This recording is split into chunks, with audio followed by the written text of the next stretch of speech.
नमस्कार, मैं हूं अमन शुक्ला। आप देख रहे हैं वीके न्यूज़। पश्चिम बंगाल में चुनाव है और यहां पर वोटिंग की तारीख नज़दीक आ रही है। हम पश्चिम बंगाल में जगह जगह पर जाकर लोगों से बात कर रहे हैं ताकि ये पता लगाया जा सके कि अब की बार पश्चिम बंगाल में किसकी सरकार, क्या दीदी दोबारा आएगी या फिर बीजेपी यहाँ की कुर्सी को हासिल करेगी। हम मौजूद हैं पश्चिम बंगाल के हावड़ा में इसलिए आए हैं क्योंकि यहाँ की 16 विधानसभा सीटों पर बीजेपी की कैडी नज़र है। इसलिए क्योंकि 2016 में जब चुनाव हुए थे तो बीजेपी का यहाँ से खाता तक नहीं खुला था। 15 सीटें ममता बनर्जी के खाते में गई थी और 1 सीट कांग्रेस की झोली में आई थी। लेकिन अब भारतीय जनता पार्टी यहाँ पर पूरे तेजी के साथ, पूरे दमखम के साथ चुनाव लड़ रही है और बीजेपी का कहना है कि वो अब की बार बंगाल में सरकार बनाएगी और जीत हासिल करेगी।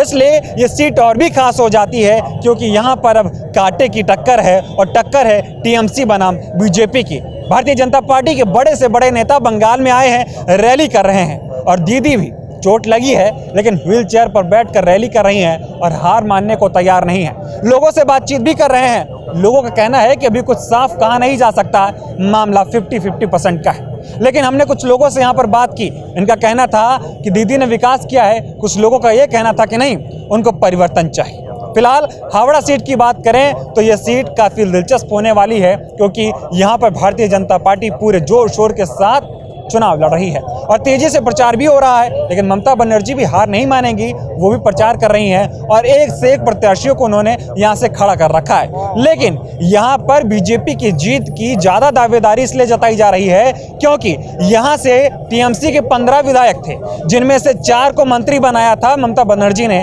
और वो 3 मंत्री इसी हावड़ा क्षेत्र के आते हैं जो अब बीजेपी में शामिल हो गए। इसलिए लोगों का कहना है कि 3 मंत्रियों का बीजेपी में जाना ये दीदी के लिए बड़ी हार पहले ही हो गई थी और अब अगर उन्हीं मंत्रियों का खेला बीजेपी में चल गया तो ममता बनर्जी को हावड़ा में करारी शिकस्त मिल सकती है। और कहा जा रहा है कि हावड़ा की 16 सीटों पर ज़्यादा से ज़्यादा सीटें बीजेपी जीत जाएगी और ममता बनर्जी कहीं ना कहीं पीछे रह जाएंगी। वजह उनके 3 मंत्री जो अब बीजेपी में शामिल हो गए।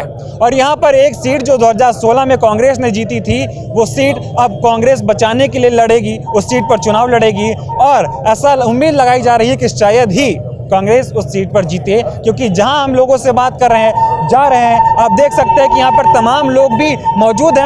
हमने इन लोगों से भी बात की। पीछे हावड़ा स्टेशन है जो अपने आप में एक ऐतिहासिक जगह है और इस हावड़ा स्टेशन का इतिहास बहुत पुराना है। फिलहाल यहाँ के लोगों का कहना है कि यहाँ की जो लड़ाई है वो सिर्फ टीएमसी और बीजेपी की है। यहाँ पर कांग्रेस दूर दूर तक नहीं दिख रही।